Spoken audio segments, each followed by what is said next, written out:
मानव समाचार, मानवता के हक में। मानव समाचार में आपका स्वागत है। करीब 2 बजे के आसपास मोती बाग इस इलाके में जो है आग लगने का वाक़या पेश आया। मेरे पीछे आप देख सकते हो और ये जो है वो भूमल का गोडाउन था जहां पर आग लगने का वाक़या पेश आया है। फायर ब्रिगेड अमले को जैसे ही आग लगने की इत्तला मिली, वाटर टाइगर शकील तैराक साहब, उनके साथ पीर मोहम्मद साहब और फायर ब्रिगेड अमला यहाँ पर फ़ौरन पहुँचा। उन्होंने आग पे काबू पा लिया है।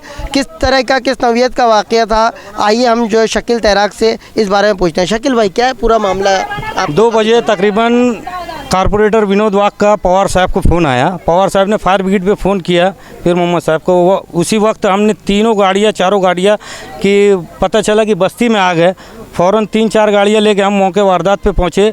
एक कलेक्टर पट्टा नई बस्ती के सामने एक मकान में आग लगी थी जिसमें बोमल और झींगे का कोई कारोबार था, उसका गोडाउन था।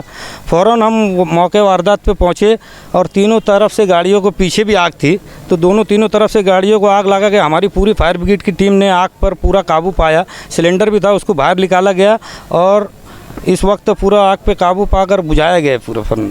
अच्छा, किसी कोई ज़ख्मी होने की ऐसा कोई इत्तला? ज़ख्मी होने की कोई इत्तला नहीं है। आग लगने की सबब बताया गया शॉर्ट सर्किट, और माल का जानी नुकसान कुछ नहीं। और माल उनका ऐसा कहना है 7-8 लाख का माल था, लेकिन 2-3 लाख का नुकसान हुआ है। मोती बाग नाका कलेक्टर पट्टे के सामने। गोडाउन किसका था, कोई नाम किसी का सामने आया? परशुराम मोरे का, वो पूरा भाड़े करी है, उसके अंदर उसका माल है। ये यहाँ पर गोडाउन बताया जाता है जहाँ पर इस तरह का नुकसान हो, जो किराए से यहाँ पर लगभग अंदाजे के मुताबिक 2 लाख के आसपास का यहाँ पर नुकसान बताया जा रहा है। किसी किस्म का कोई जानी नुकसान नहीं हुआ है। आपको बता दें मोती बाग नाके के बिल्कुल करीब में ये जो है कलेक्टर पट्टा है जहाँ पर ये बस्ती आबाद है, जहाँ पर ये वाक़या पेश आया। बैरकैफ पूरी तरीके से जो है आग पर काबू पा लिया गया। 2 से 3 लाख रुपए का जो है वो माल जल चुका है। बड़ी मेहनत और मुशक्क़त से इन्होंने यहाँ पर धंधा चालू किया था। व्यापारियों ने इनको जो है माल यहाँ पर भेजना शुरू किया था और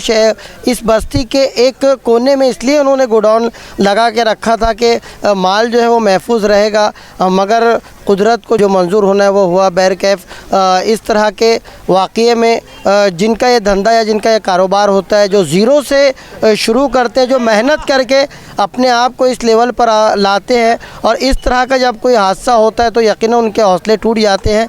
मगर हम यही उम्मीद करते हैं कि उनके हौसले तोड़े ना, बल्कि अपने आप को स्टेबल करें, अपने आप को खड़ा करें, और जो नुकसान हुआ है अगर वो हिम्मत से खड़े रहेंगे तो आने वाले दिनों में जो यकीनन वो नुकसान की वो खुद ही भरपाई कर लेंगे। अगर यहाँ के आमदार साहब या यहाँ के जो भी इलाके के ज़िम्मेदारान हैं, अगर इस शख्स के लिए कहीं कोई मदद हो सके ताकि ये शख्स जो है जिस तरह का नुकसान हुआ है वो अपने आप को अकेला ना समझे, तो ऐसे लोग यकीनन इनकी मदद पर आएँ। और अगर हुकूमत से, गवर्नमेंट से कुछ मदद मिल सकते, कुछ भरपाई मिल सकती इस नुकसान की, तो नुकसान की भरपाई करने में इस शख्स की ज़रूर मदद करें। हिम्मत वाला शख्स है, मगर उसके बाद भी ऐसा कोई वाक़या हो जाता है तो बड़े से बड़े इंसान जो है वो हौसला खो देते हैं। मगर हमें उम्मीद है कि पूरी हिम्मत के साथ जो है वो दोबारा उठेंगे और लोग भी जो है उनकी मदद को ज़रूर आएंगे। देखते रहिए मानव समाचार, सबसे पहले, सबसे तेज़, हमेशा सच के साथ।